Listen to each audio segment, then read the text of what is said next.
definition of center of gravity. When considering the effect of force produced on the body, it is crucial to know the resultant on the total weight of its body and its location. A centroid represents the geometric center of a body. This point corresponds with the center of mass or the center of gravity only if the material comprising the body is uniform density. A composite body is made up of a few connected, simpler shaped bodies. Hello, now I will start by telling you the apparatus and the procedures. Weighing scale, a scissors, ruler, wires, plasticine and graph papers. Firstly, we need the plasticine to make it easier to shape. We cut and shape the plasticine into cuboid, prism and pyramid. After shape, each plasticine will reinforce with wires. After completing all the shapes, we can now measure the dimensions and weight of each shape. We balance it on one support axis and mark the axis that contain center of gravity. Repeat it for parallel axis and adjacent axis. Repeat it on other shapes too. For irregular shapes, we suspend two different ends on a hook. Next, we assign one vertex of a shape to be the origin in a three-dimensional coordinate system and measure the centroid ordinates with respect to that origin.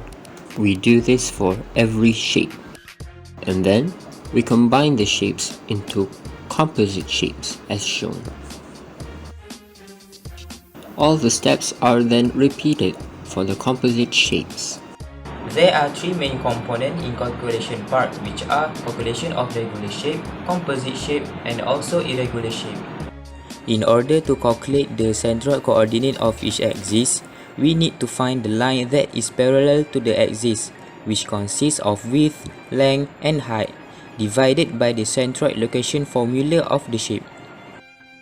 As for the cuboid, the centroid is simply its dimensions divided by 2.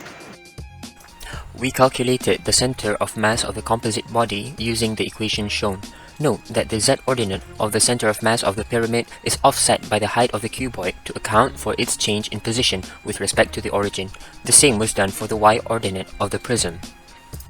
For the second composite shape, we used the same equation as before, but instead of calculating the center of mass of the composite body to be compared to its measured center of mass, we decided to have a little bit of fun by plugging in that value into the equation to calculate the theoretical center of mass of the irregular shape.